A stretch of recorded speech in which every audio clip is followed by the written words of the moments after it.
Assalamualaikum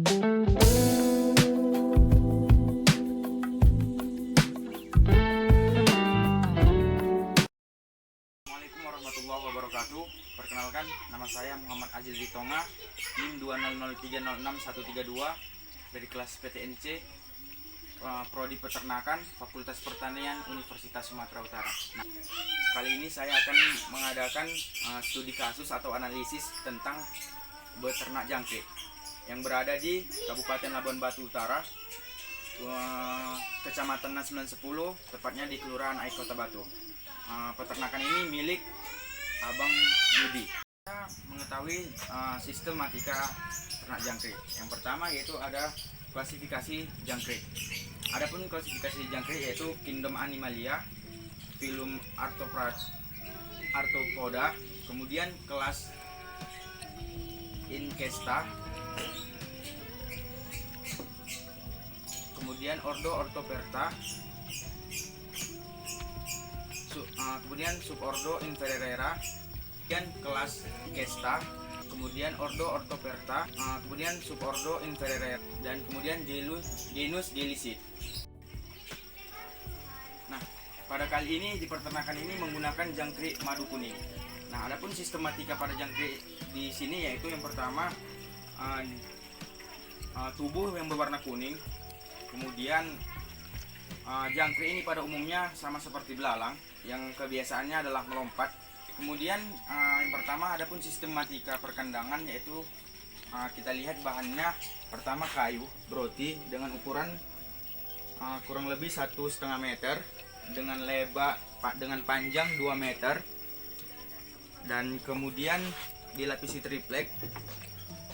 Nah, kemudian ini terdapat sasiban, yaitu gunanya agar ketika jangkrik besar, jangkrik tidak keluar dan memanjat dan untuk keluar.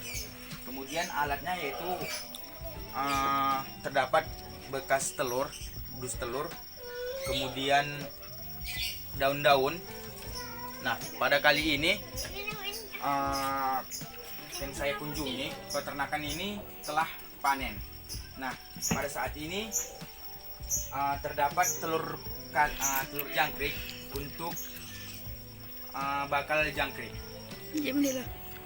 Nah, kemudian adapun alat pada perkandangan kali ini yaitu yang pertama dus ataupun bekas telur, yang dimana gunanya adalah tempat ini adalah sebagai rumah, bisa dibilang sebagai rumah atau tempat persembunyian jangkrik. Kemudian sistematika pakan ya. Sistematika pakan di sini saya lihat bahwasannya terdapat tumbuhan atau sejenis ataupun kangkung untuk jangkriknya yang dalam posisi berumur kurang lebih dari 1 minggu. Nah, kemudian setelah besar, jangkrik di sini diberi pakan pelet. Dan kita ketahui bahwasannya nutrisi kandungan pelet itu sangat berguna ya bagi jangkrik, karena menurut saya pelet ini nutrisinya yang sangat tinggi dan keperluan pelet ini untuk jangkrik sangat baik. Nah, pelet ini dapat diberikan pada jangkrik pada umur sekitar lebih kurang 2 minggu. Dan jenis pakan pada jangkrik di sini terdapat kangkung, kemudian daun ubi, kemudian sawi, dan kemudian batang pisang.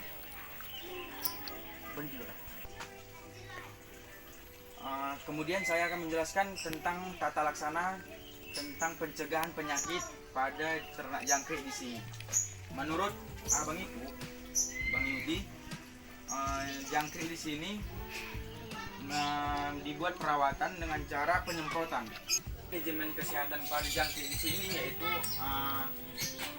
dengan cara perawatan kandang dengan menjaga kebersihannya, kemudian rajin menyemprot jangkrik dengan air biasa karena untuk minumnya. Nah, kemudian untuk pengolahan limbah dan lingkungan sekitar, kita lihat bersama bahwasannya dengan tempat yang minimalis, peternak jangkrik ini dibuat di samping rumah karena kita ketahui bahwasanya amoniak pada jangkrik ini tidak terlalu bau, dan limbah dari jangkrik ini dibuat menjadi pupuk kandang. Nah, kemudian kita masuk ke tata laksana periode dari anakan hingga dewasa, fase dewasa. Nah, kita lihat bersama bahwasanya pada tahap sekarang ini adalah proses penetasan pada telur jangkrik. Yang di sini berumur tadi sekitar 1 minggu. Yang kita lihat dengan secara langsung, di sini terdapat sangat kecil calon jangkrik. Nah, pada saat proses ini telur itu dicampur dengan pasir, kemudian ditutupi dengan dedaunan, lalu kemudian dengan penyemprotan air 1 hari dengan 3 kali. Dan pada proses ini kita tunggu hingga semua telur menetas. Nah, pada saat fase ini pakan yang digunakan adalah kangkung. Karena apa? Karena kita ketahui bahwasannya serat pada kangkung pelet sangat rendah sehingga mudah dicerna oleh anak ikan jangkrik. Kemudian pada fase dewasa atau fase sekitar 2 atau 3 minggu, peternakan di sini melakukan pemberian pakan dengan. Nah, ketika fase sudah dewasa, peternakan di sini menggunakan dedaunan yang ada di lingkungan sekitar. Contohnya macam daun ubi dan lain-lain hingga fase panen. Dan fase panen itu di sini dengan lamanya kurang lebih 30 hari ataupun 1 bulan. Kemudian tata laksana tentang perkembangbiakan jangkrik ini. Nah, ketika kita ingin mendapatkan telur pada jangkrik pada umur sebulan, jangkrik ini tidak perlu dipanen ataupun jangkrik ini biarkan saja gitu dalam kotak ini dalam waktu lebih kurang 2 bulanan. Kemudian pada saat 2 bulan, kita di tengah kota ini kita siapkan tempat yaitu pasir dengan beralaskan kain, dengan sendirinya jantan dewasa menghasilkan telur. Nah, kemudian kita masuk ke tata laksana keuntungan atau kerugian.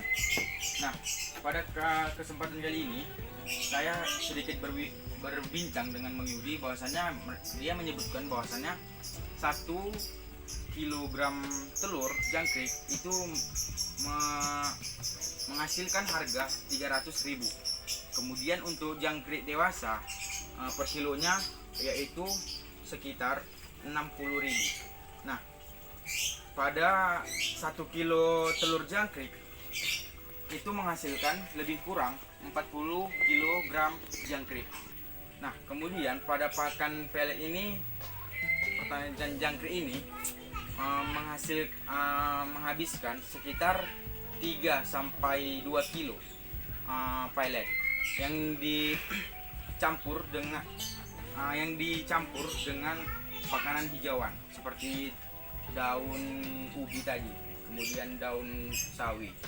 Nah, jadi kita lihat di sini bahwasannya keuntungan pada ternak ini mencapai 78 hingga sampai 80%. Nah, pada pemasaran kali ini Bang Yudi menggunakan sistem langsung ke konsumen, yang dimana di sekitar kecamatan ini sangat banyak penggemar burung. Nah, di sini makanya Bang Yudi berkesempatan untuk menolakkan produknya kepada konsumen ternak burung. Kemudian di sini ada juga pada peternak ikan. Demikianlah analisis usaha dari ternak jangkrik ini dari saya. Lebih dan kurang mohon maaf. Wabillahi taufiq wal hidayah. Wassalamualaikum warahmatullahi wabarakatuh.